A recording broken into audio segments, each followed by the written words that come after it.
Hello and welcome! This is Mouse Gunner, and we're back with some more of the Warlock of Firetop Mountain, and we're picking things up right where we left off in the last video, where we gathered the 2 crystals from the maze. You re-enter the room that you started in. There is an archway to your right, and beyond it, you can see some steps leading upwards. There's also a crystal plinth standing proud nearby. We're going to go to the plinth. Small crystal plinth sparkles with an ethereal quality. It looks as though it holds 3 crystal rods inserted into circular slots with one of these holes already filled. Do you have the other 2? We do. You slide the 2 crystals into the plinth. As they slide in, they emit a high-pitched sound which almost sounds like the singing of one long, joyful note. Immediately, the strange crystalline structures that surround you also emit this note, and the archway begins to shake. You feel a strange throbbing in your skull, but something compels you to walk through. With a deep breath, you follow the steps and climb upwards. Soon enough, you reach the top of the stairs and find a solid oak door. It seems heavy and secure, yet, to your surprise, the door is unlocked. Player, you have done well to bring Arran Gottspeed this far. As such, I shall reward you. If you perish in the second level of the maze, you shall return here, and here is another gift. Okay, we got some stamina back. Turning the handle, you give the heavy door a push and proceed to the next level of the maze. We didn't really need that much stamina, but that's okay. You enter a large square room. In the center of the room is a gray-haired old man sitting at the desk. His desk is covered in paper and parchments of various sorts, and he holds a long quill pen. He is surrounded by books, thousands of them line the shelves around the walls. From floor to ceiling, you also notice a large wooden door in the far wall. As you enter the old man looks up at you. Who are you? The old man continues to glare at you. Well, speak up, cat people got your tongue? Alright. Now, I know talking to the old man pleasantly is not the right move. He does not really care for such things. I'm going to demand that he answer your questions about this strange place. He shrieks and hides behind his desk. He is terrified of your aggressive manner. His squeaky little voice explains that he is the maze master in charge of the maze of Zagor. You talk to him and reassure him that you mean no harm, and he eventually comes out from behind the desk. He sits down, and his confidence returns. A strange thing happens. His manner becomes firm and self-assured. He refers to a book, points his finger, and the book slips from the shelf and floats on the desk in front of him. You deduce that he is a wizard of some power. You ask him the way out of the maze. The ending to your story is still to be decided, adventurer. There are many choices ahead, he says. Thus, you must find the one scroll known as the 400 and bring it to me. Only then is your fate decided. Suddenly, the door opens. Just as you're about to enter, he runs over to you and hands you a human skull with a large red dot that looks like blood. In the center of the forehead, you look at him quizzically. Trust me, you'll need this, he says, and beckons you to enter the doorway. Alright, well, one thing I'm going to check, because I do know how to get through this maze. But the thing I'm going to check is how much gold do we have? We have 21 gold. Might not be enough. Well, I will be just enough, but we won't have much gold left over. I don't know if this character particularly cares about gold. I mean, he has this tournament that will supposedly give him 10,000 gold if he completes it. And I guess he doesn't really need any money other than that. So, as long as we can make it through the game is the real problem here. Alright, so I think we went south last time and that paid off, so we'll go south this time. Not that it particularly matters. Alright, the corridor makes a sharp turn, so I guess we'll go east. The corridor abruptly ends and you find yourself facing a large wooden door carved in the face of a vicious-looking demon. It has 3 large red dots painted in blood on the surface. Now, I might be able to ram the door down with that bull amulet that I have, but I could take damage from doing that, which might not be advisable. I'm going to go ahead and investigate the door anyway. The door looks quite sturdy, but you could break it down if you were strong enough. There may be some other way of opening it, though. Alright, so we could hold up the bull amulet. This is the problem, though. I don't actually know if the scroll I'm looking for is only in one of these rooms. In the playthrough with Alexandra Blacksand, I went in a door that had 5 dots, and that had the right scroll. Problem is, Arran Gottspeed can't read. So if I got the wrong scroll, I don't know if I would know. So the safe thing to do would be find the door that has 5 dots and enter through there, because that would give me the scroll that I know for sure is the right one. Alternatively, maybe all of these have the right one, and entering any one of them would be right. So there's a lot of things I could do here. I could go in using the bull amulet and see what happens. I want to kind of see. This is kind of an experimental run. I'm going to hold up the bull amulet. Holding up the bull amulet to the door, something strange occurs. You begin to feel very angry. All you can see ahead of you now is a red mist, and it makes you furious. You let out a roar and charge. Charging forth, you hear the sound of splintering wood. Finally, you crash headlong into a wall behind. Yeah, that's what I thought. Shaking off the throbbing pain in your head, you find yourself in a small room. In the far corner is a table, and resting on the top is another human skull. This one has 2 dots on its forehead. You have a strong feeling you will be needing this, so stash it in your backpack. You decide to wander back into the passageway behind you. This way leads you back towards the west. Alright, so obviously we don't want to do that too many more times, because that hurt quite a lot.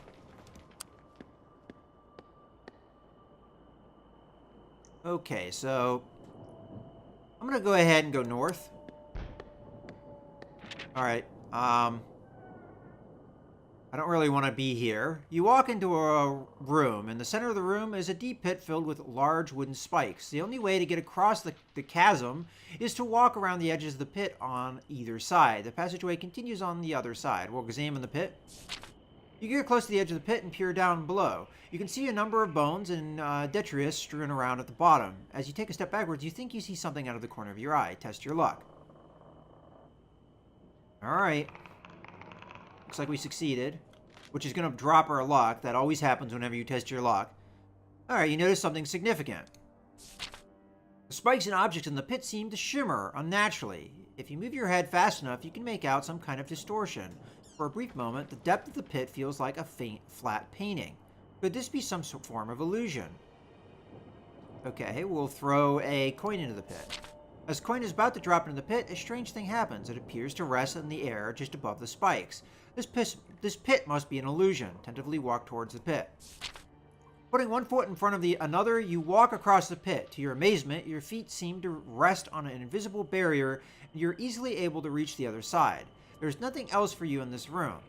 You can either continue or go whence you came. Passageways lead south and north. We'll go north. So that time we got lucky. Alexandra wasn't able to figure that out, so the only way through was to go around the edge, which was bad. Okay, floating bookshelves line this pathway. We'll continue to go north. Okay, we'll go east this time. Go east again. Okay, we'll go south at this point. You enter a small room that has corridors leading off from it in all directions. Sitting cross-legged in the middle of the chamber is a strange-looking character dressed as a fool, but in a darker-styled version of a fool's costume. They stare at you, a mask with a permanent grin covering their face. Welcome to the heart of the maze. I am but a simple fool. They introduce themselves simply. You cautiously ask the fool what they are doing here. Mathis is my name. As you can see, to learn more from me, I need gold times 3. Well, I can't give him 30 gold pieces. So I don't know if I really want his help right now. So I'm going to just do something else. You pause to consider your options. Based on your experience so far, you don't trust this place at all. Mathis sits and waits, staring at you intently. Well, it looks like we have one choice now. Kill the jester. You rush into attack. Mathis snarls, arms outstretched with clawed hands, and jumps forward to meet you. I didn't really want to kill him, but I guess that's what we're going to do now. Oh. Hello there. Well, we're surrounded now, and this guy here is attacking me. Alright, well, we don't know the rules of the jester, so I think the safe choice here is to do the twin charge strike. We're gonna clash. Looks like I rolled decently. Alright, I did get hit. But I wasn't paying attention. I was looking at the roll. I didn't see how the attack landed. So I'm just gonna backpedal. Alright, looks like there's a few different types of attack that he throws. Huh. I don't know if I can figure this guy out. I'll move here.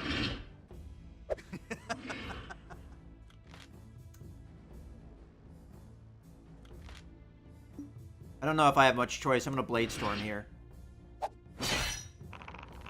Hopefully we beat him. The draw. Alright, I think I'm just gonna guess here. And do a normal attack. Or I could do the Twin Charge Strike and kind of hedge my bets and hope that somebody moves into this space. Yeah, I'll do that. Well, unfortunately, they all were trying to move in the same space. Huh. Alright, we'll move back. I don't know if that's going to save me. Ooh. Alright. I'm going to make a guess here. Yeah, I can't figure out how these guys move. They sidestep sometimes. I think they go straight other times. And when they move into each other...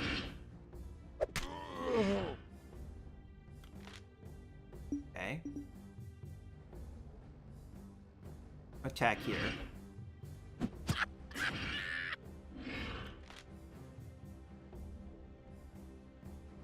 Alright, it looks like I'm going to be attacked here. I'm going to do a Twin Charge Strike, see if we can... Alright. Blade Storm it then. I rolled badly. I did manage to kill one of them. This guy's going to move either here or here. Just do a normal attack. Ah, wrong guess. I'm a sidestep. I don't think he can hit me here.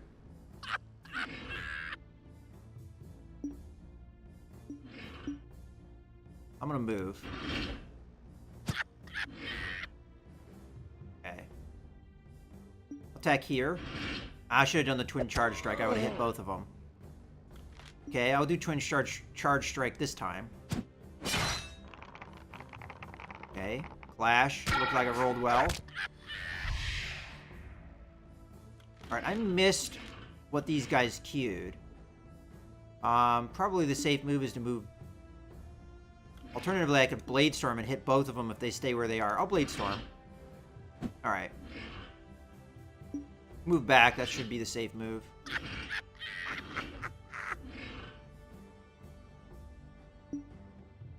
Alright. Move back. Alright, I think he's going to move here. Yeah, I got him. Alright, so I had to kill the right one.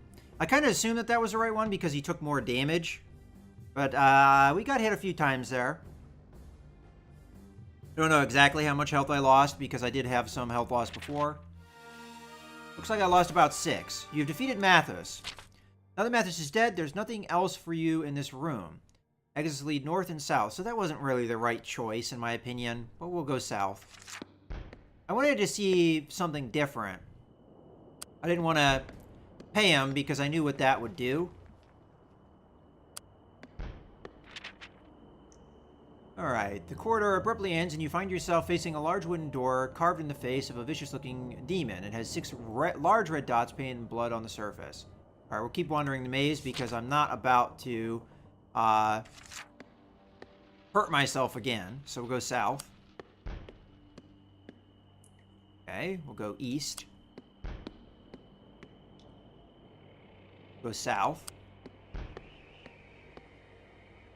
Okay, we'll go east. Alright, 4 large red dots. We're going to keep wandering the maze. Let's go up. Go east. Alright, we got the 1 dot. Walls loom out of the darkness and you follow the pathway. Halfway along, there's a large wooden door set into one of the walled sections. The door has been carved into the face of a vicious-looking demon, which grins maniacally at you. It has a large red dot painted in blood. Investigate the door. Okay, let's hold up the human skull with one dot painted on it. Holding the skull to the door, it begins to glow an unearthly green color. The door also begins glowing, and the wood creaks as the face on the door begins to distort. In a burst of energy, the wood splinters, and you take cover as wood scatters across the room. The skull you were holding then crumbles to dust in your hand. You walk through the entrance and into the small room. In the far corner is a table, and resting on top is another human skull. This one has 4 dots on it, on its forehead. You have a strong feeling that you will be needing this. So we put it in our backpack. Okay, so I'm going to go ahead and go west, because this was the 4-dot room, I believe. Yes, it looks like it is. So we'll go that way.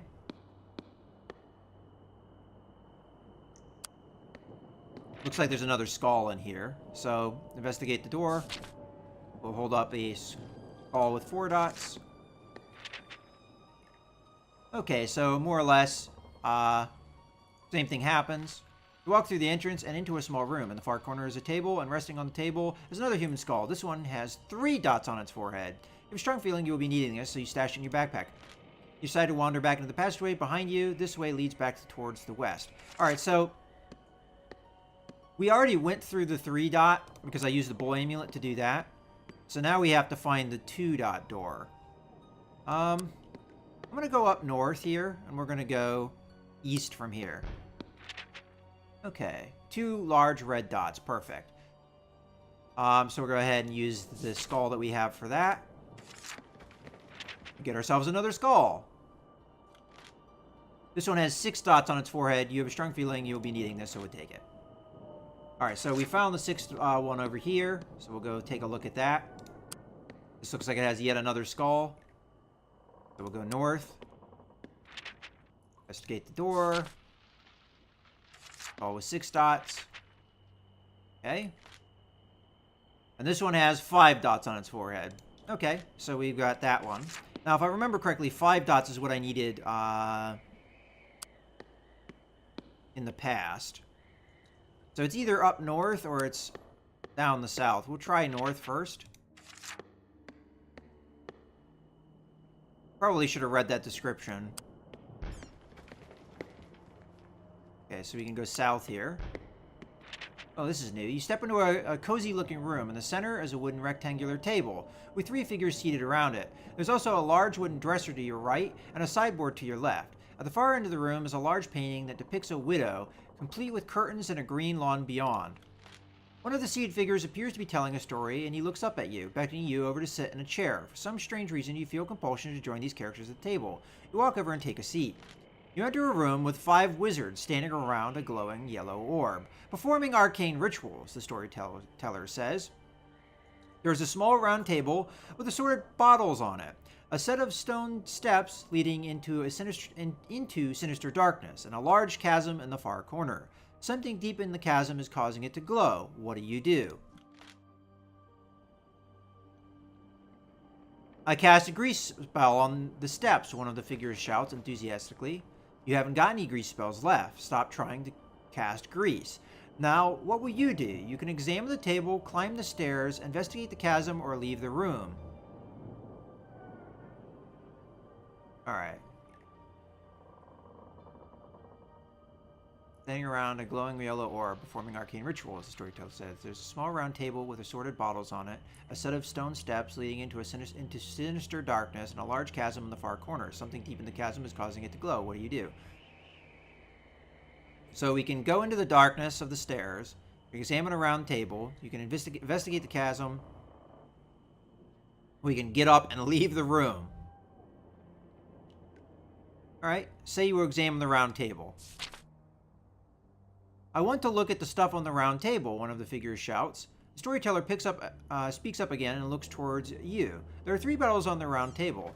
There is a tall, thin bottle, a short, round bottle, and a square bottle. Which one do you drink from? Oh, I don't like this at all. My stamina is so low, I'm afraid I'm going to die here, and I have what I need, so I'm going to get up and leave. I know there might be some reward for what I'm doing here, but I'm really not sure if this is something I should do, you know, wisdom-wise. We'll take a chance, though. I'm going to drink from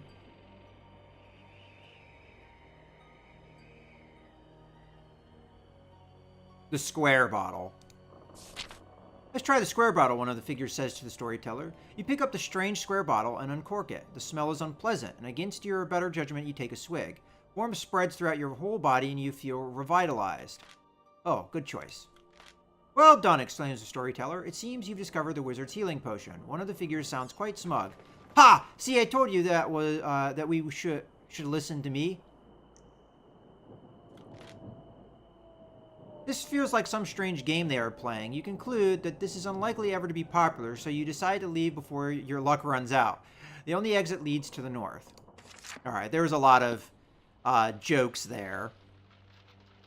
Obviously. Specifically, you know, commentary about tabletop gaming in general.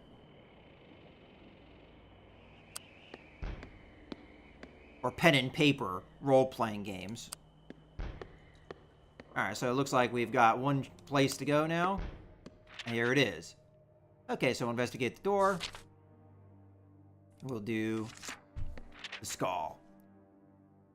Okay, so we got the same description here. You walk through the entrance and into a small room. In the far corner is a table, and resting on top is a large rolled-up scroll. On inspection, you notice that it has a red wax seal with a large 400 stamped into it. This must be the one that the Maze Master asked you for earlier. Now, even though he is illiterate, it's possible that he can read numbers, although we're not sure of that. You decide to make your way back to the Maze Master's room by heading north. Now, he didn't read it. Now, I believe... Well, no, not necessarily. I can't remember. Do you read it when you give it to him, or do you read it when you get it? Because I know Alexander actually could see what it said. Again, it might be something that is opened here, because it had a wax seal. When we get to the librarian here. We managed to get through this maze in a decent state. We lost a little bit of luck, but that's about it. You enter the large square room adorned with fully stocked bookshelves. The gray-haired old man finishes writing something on a large scroll, lays down his quill, and looks up at you again. You again? Do you have what I asked for? He inquires with a cock of his head. Yes, give him the item he asked for. Pull out the scroll from your pack. The Maze Master's eyes gleam as he takes it from your possession. You have done well, adventurer, he exclaims as he breaks the seal and unfurls the scroll. Oh, okay, so that is what we saw in the last playthrough, Alexandria Blacksand. Again, I don't know how I can read it.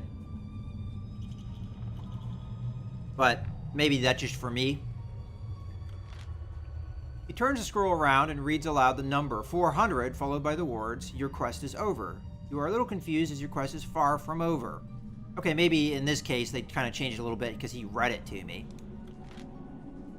You look rightfully confused, continues the Maze Master. Don't worry, this scroll is an old artifact that was created over 30 years ago. Many a young brave adventurer sought it, and many perished. You will no doubt have come across their pitiful souls on your journey. I hear that there is one called Arania, or however you pronounce that, who has harvested these souls, but my guess is you will have already met her. The Maze Master begins waving his hands in a circle, and a bright light engulfs you. You find yourself back in the tall pillared room with an intricate glass globe. It seems that Zagor's traps can be quite devious. Relieved to be free of the strange prison, you decide to continue your journey. And we'll leave through the door.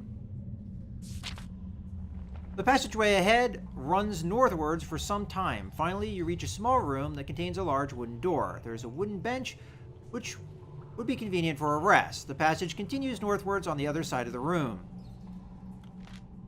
Okay, let's go ahead and rest. It's on the best bench and rest. We don't need to consume any provisions. We are pretty decent on health.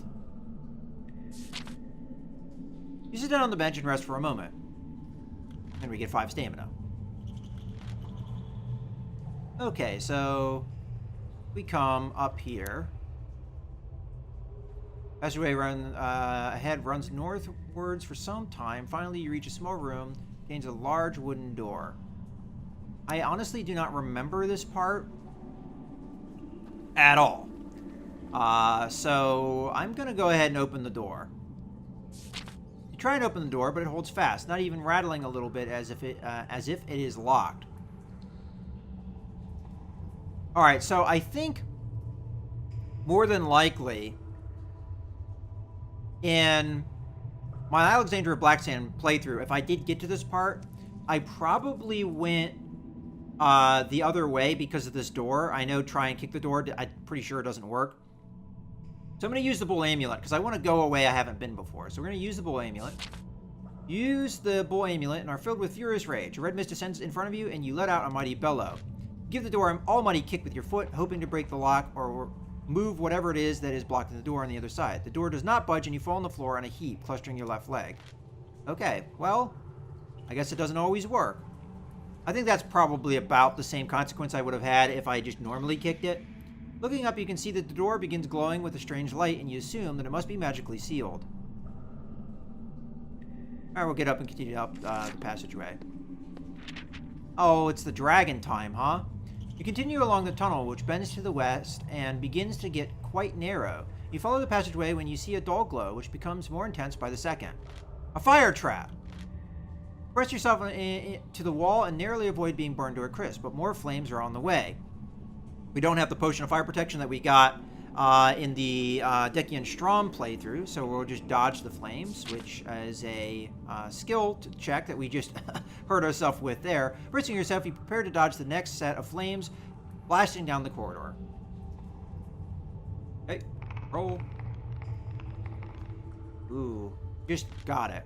Okay, you make it through the flames.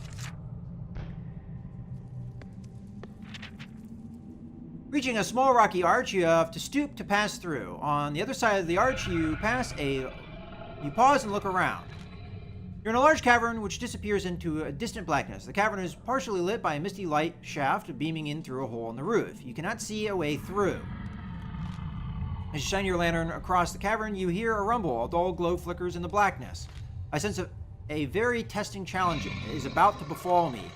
Suddenly, a jet of fire shoots from the depths of the cavern, narrowly missing you and singeing the mossy growth on the wall. You throw yourself onto the ground, and look up to see a large dragon stalking out of the darkness towards you. Smoke curls from its nostrils, its scaly red skin glistens with an oily covering. Okay. Beast is some 15 meters long. How will you attack the creature? Alright, so it's time for the combat with the dragon. Unfortunately, I do not have anything other than the ability to attack the dragon, so I think I'm going to go ahead and put a cut in the video here. So in the next video, we'll be fighting the dragon. So I hope you guys have enjoyed. This is Mouse Gunner, signing out.